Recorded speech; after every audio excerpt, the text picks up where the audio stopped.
Bom dia, tudo bem? Deus te abençoe nessa manhã de sexta-feira. Nós estamos em mais um Café com Deus, né? Esse café acontece de segunda a sexta às 9 da manhã aqui pelo canal do YouTube. E por falar em YouTube, se você não é inscrito no nosso canal, se inscreva e ative as notificações para que você possa receber essas notificações a respeito do nosso conteúdo, né? Nós temos o nosso Café com Deus, bateu aqui, nosso Café com Deus, de segunda a sexta às 9 da manhã, e temos mais coisas aí que vão acontecer no nosso canal. Então é importante que você se inscreva e deixe o sininho ativado, ok? Gente, hoje eu quero falar com vocês um pouco sobre refúgio. O que é ter uma vida refugiada? A gente, quando usa essa palavra, a gente começa a pensar sobre momentos de guerras, momentos de perseguição, momentos de tribulação, né? E só que eu acho interessante que refúgio faz parte desse momento, porque se não tivesse refúgio, o que seria de nós, né? Qual seria o resultado desse momento difícil?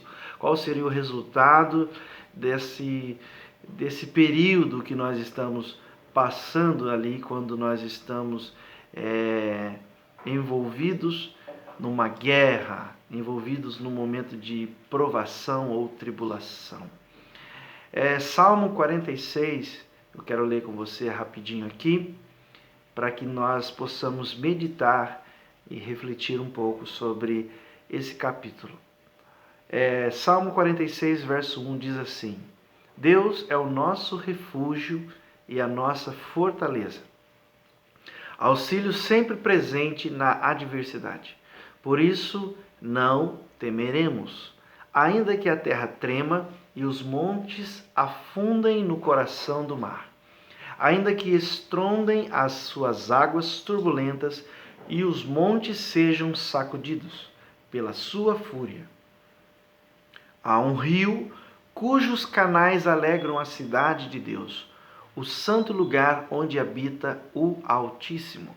Deus nela está. Não será abalada. Deus vem em seu auxílio desde o romper da manhã. Nações se agitam, reinos se abalam. Ele ergue a voz e a terra se derrete. O Senhor dos exércitos está conosco. O Deus de Jacó é a nossa torre segura. Venham, vejam as obras do Senhor, seus feitos estarrecedores na terra. Ele dá fim às guerras até os confins da terra. Quebra o arco e despedaça a lança. Destrói os escudos com fogo. Parem de lutar. Saibam que eu sou Deus. Serei exaltado entre as nações. Serei exaltado na terra. O Senhor dos exércitos está conosco. O Deus de Jacó é a nossa torre segura. Aleluia. Salmo lindo. A palavra do Senhor é linda. Esse salmo, ele traz essa consciência. Refúgio. Deus é o nosso refúgio. E eu queria falar com você aqui alguns pontos sobre esse capítulo. Primeiro ponto, Deus está preparado para socorrer. Deus não é aquele tipo de pessoa onde acontece uma situação, ele tem que procurar algo, organizar algo, para então depois manifestar o seu socorro. Não. Deus não é um tipo de pessoa, né, que espera ou então deixa para a última hora, para quando acontecer algo, aí então a pessoa começa a se preocupar, ou então começa a colocar então ali como prioridade alguma coisa referente àquele momento. Não, Deus, ele já está preparado. Você pode notar que o texto já começa assim: Deus é o nosso refúgio. Quando fala de Deus é o nosso refúgio, está dizendo sobre a essência de Deus. Não está dizendo sobre aquilo que Deus faz. Existe uma diferença que Deus faz e Deus pode fazer coisas novas. Mas Deus, na sua essência, é quando diz assim, Ele é. A Bíblia diz que Jesus Cristo é o mesmo ontem, hoje e será eternamente. Não está tratando sobre o que Ele fez ou fará, porque Ele pode fazer o que quiser, Ele tem autoridade. Mas se trata da sua essência, o que Ele é, Ele não muda, Ele é imutável. Então Deus, quando está dizendo Deus é o nosso refúgio, a gente pode colocar aquele texto que diz assim, Deus é amor. O que significa isso? Que o amor é a essência de Deus. Então, nesse caso, Deus é o nosso refúgio. Ou seja, cuidar dos seus faz parte da essência de Deus. Ser uma fortaleza para nós faz parte da essência de Deus. Por isso que o texto diz que Ele é um auxílio sempre presente. Sempre presente. Um outro ponto, se Deus pode então nos socorrer, porque Ele sempre está preparado para isso, por que então muitas vezes eu e você não confiamos? Por que então muitas vezes eu e você não olhamos para Deus e olhamos para a circunstância, assim como Pedro fez no barco? Ao olhar e sair do barco e olhar para Jesus, ele começa a notar as ondas, o vento, e então ele perde o foco de Cristo. Por que então muitas vezes nós fazemos isso? Olha o que o texto diz: por isso não temeremos, ainda que a terra trema e os montes afundem no coração do mar, ainda que estrondem as suas águas turbulentas e os montes sejam sacudidos pela sua fúria. É tenebroso. Imagina essa circunstância. Terra tremendo, os montes afundando no mar, as águas sendo turbulentas, os montes sendo sacudidos. Mas em meio a tudo isso, o salmista está dizendo, por isso não temeremos. Mas por isso o quê? Porque Deus é o nosso auxílio sempre presente. Deus é o nosso refúgio e a nossa fortaleza. É por isso, é por essa certeza, é por acreditarmos isso que nós não temeremos. Então, se Deus pode nos socorrer, por que nós não confiamos? É porque ainda não acreditamos que Deus é o nosso refúgio. Mas eu venho aqui nessa manhã dizer para você, Deus é o nosso refúgio. Deus é a nossa fortaleza. Tem um outro ponto, um outro detalhe. Onde Deus está, nada pode ser abalado. Onde Deus está, nada pode ser abalado. Diz assim o texto, há um rio cujos canais alegram a cidade de Deus, o santo lugar onde habita o Altíssimo. Deus nela está, não será abalada. Então, se eu e você estamos em Deus, se eu e você entendemos que Deus é o nosso refúgio e a nossa fortaleza, e estamos conectados em Deus, nós estamos nesse lugar, e esse lugar jamais será abalado. Esse lugar jamais será abalado. Isso me faz lembrar do Salmo 91, 1000 podem cair do seu lado, 10.000 à sua direita, mas você não será atingido, né? Por quê? Porque você está num lugar correto, você está seguro, você está escondido no esconderijo do Altíssimo. Então, onde Deus está, ali você pode ficar despreocupado, que ali não vai ser abalado. Ok? Amém? Então aí vai a pergunta: será que eu e você estamos nesse lugar seguro? Será que nós estamos nesse lugar secreto? Ou será que as circunstâncias têm feito de nós reféns? Onde, como Pedro, como eu disse agora, ficou refém das circunstâncias e começou a perder o foco em Cristo. Então que eu e você não possamos perder esse foco em Deus, porque Deus está preparado para ser o nosso refúgio, a nossa fortaleza. É decisão minha e decisão sua nos conectarmos a Deus e estarmos sempre ali. Não saímos desse lugar, não saímos desse ambiente. Deus já está com você antes de você perceber. Olha que interessante. O texto diz assim: Deus vem em seu auxílio desde o romper da manhã. Nações se agitam, reinos se abalam. Ele ergue a voz e a terra se derrete. O Senhor dos exércitos está conosco. O Deus de Jacó é a nossa torre segura. Então, se Deus vem em nosso auxílio desde o romper da manhã, isso significa que antes de nós notarmos, quando nós abrimos os nossos olhos, quando nós percebemos que estamos num ambiente onde precisamos de refúgio, Deus já está ali. Deus já está tudo preparado. Deus, Ele sempre nos leva a um caminho que Ele sabe que podemos passar, porque nós estamos com Ele. Então,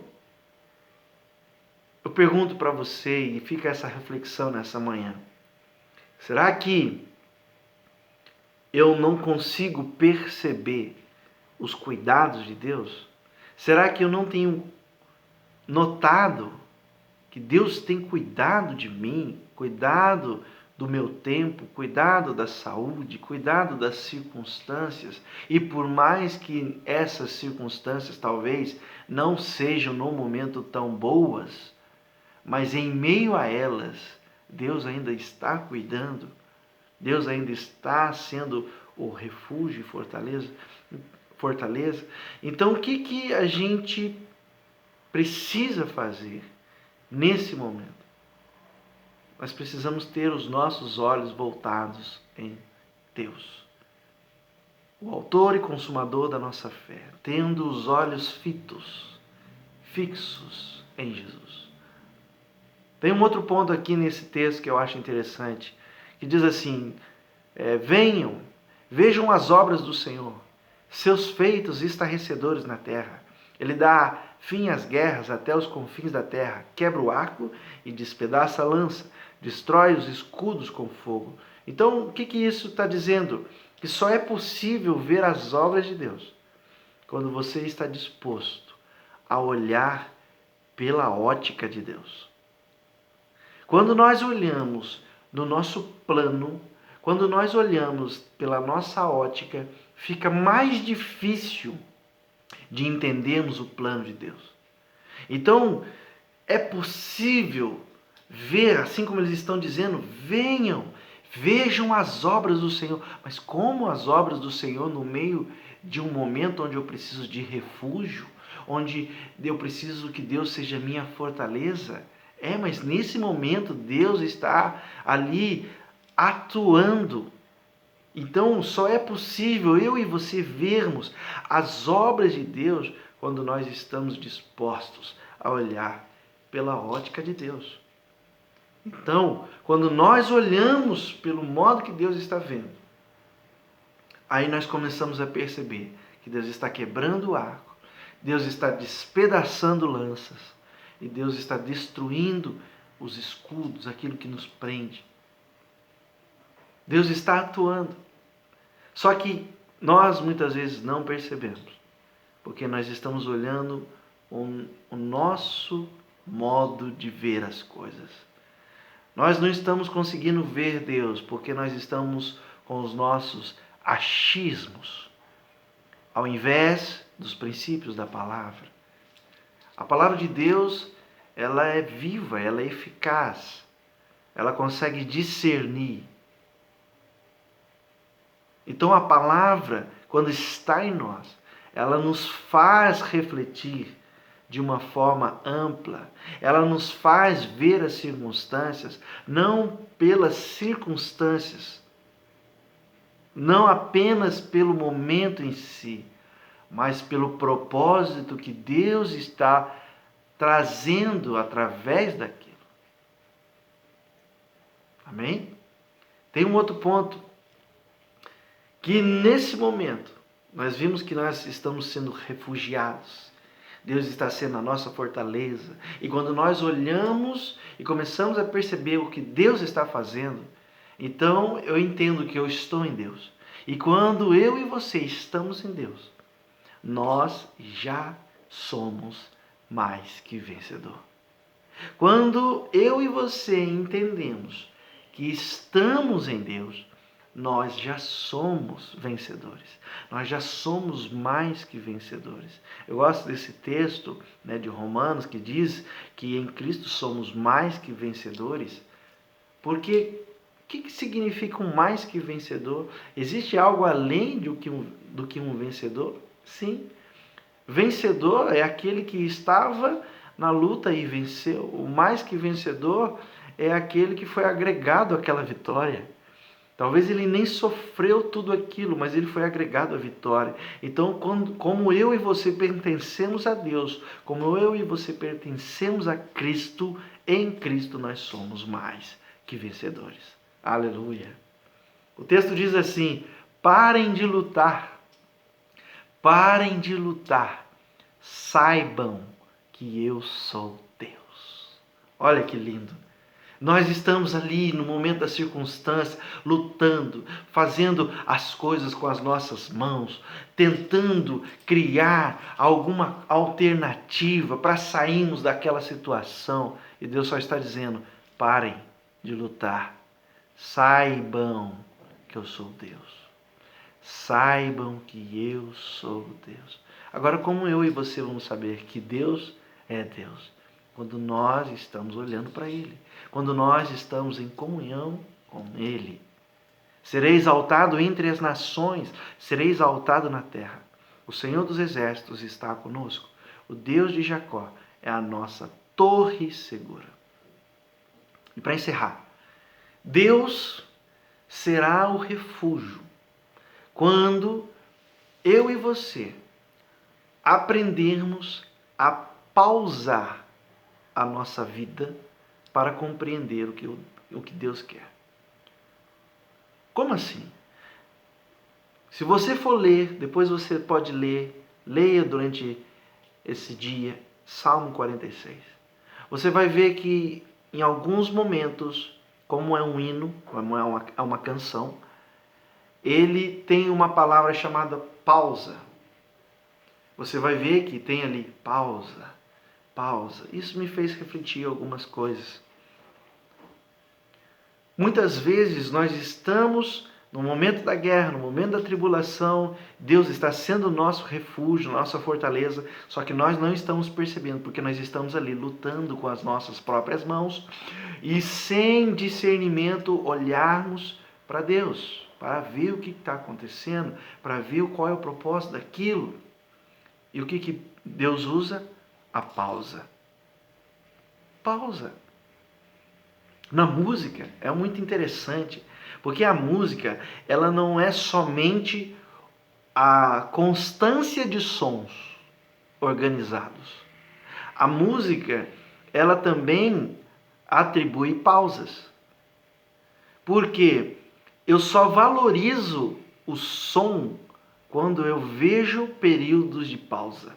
Porque eu não vou saber diferenciar o som se eu não tenho pausa. Se eu sempre tenho som contínuo.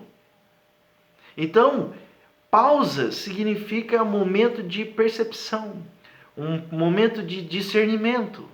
E Deus, Ele dá esse momento de pausa para que eu e você possamos... Peraí, eu estou lutando com as minhas forças. Peraí, Deus já venceu. Em Cristo eu já sou mais que vencedor. Peraí. eu estou agindo de forma equivocada. Essa pausa Deus permite para nós reconectarmos e vermos as circunstâncias de outra forma.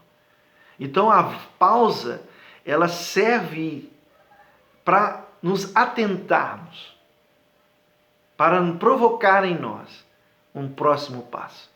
E tem uma coisa muito interessante. Eu gosto de pausa, e quando a gente está ensaiando com a banda, aí alguém sugere, vamos fazer uma pausa antes de entrar naquele momento. Então tá na ponte ali, fazendo aquele crescendo, né, o som. Então essa pausa, o que ela faz? Ela valoriza o que vai vir depois. Quando nós colocamos uma pausa na música, ela faz com que dá a impressão que acabou. Não, mas agora vai ter mais. E o que está vindo vai surpreender. Por isso que na música nós usamos pausa. Então essa pausa, irmão, é um momento onde eu e você precisamos para entender aquilo que Deus está fazendo, que vai fazer através das nossas vidas. E essa pausa, ela serve para eu e você discernirmos isso. Amém? Então que você nesse momento, hoje sexta-feira, 12 de novembro, né? Nós estamos aí num feriado prolongado, segunda-feira é feriado, né? Então, talvez seja esse um momento de você ter um momento de pausa para discernir aquilo que Deus está fazendo na sua vida e entender o propósito de Deus, aquilo que Ele está fazendo na sua vida e o que Ele quer fazer através da sua vida. Amém, meu irmão? Eu quero orar por você, vamos orar juntos. Pai, eu te agradeço nessa manhã por estarmos aqui juntos nesse café com Deus. Pai, que nós possamos entender que Tu és o nosso refúgio e a nossa fortaleza. O Senhor está pronto, o Senhor já tem tudo preparado para nos socorrer. Mas talvez tenha faltado da nossa parte aquela pausa, aquele momento de discernimento, aquele momento de pararmos, de olhar as circunstâncias e colocarmos os nossos olhos no Senhor. Porque nós sabemos que em Ti nós somos mais que vencedores. Em nome de Jesus. Amém. Amém, meu amado? Deus abençoe você, que você tenha uma ótima sexta-feira, um ótimo fim de semana e não se esqueça, Deus é o nosso refúgio. Deus te abençoe. Segunda-feira, mais Café com Deus às 9 da manhã. E não se esqueça, se inscreva no canal, compartilhe essa mensagem, compartilhe essas reflexões com seus amigos. Deus te abençoe e tamo junto. Até mais.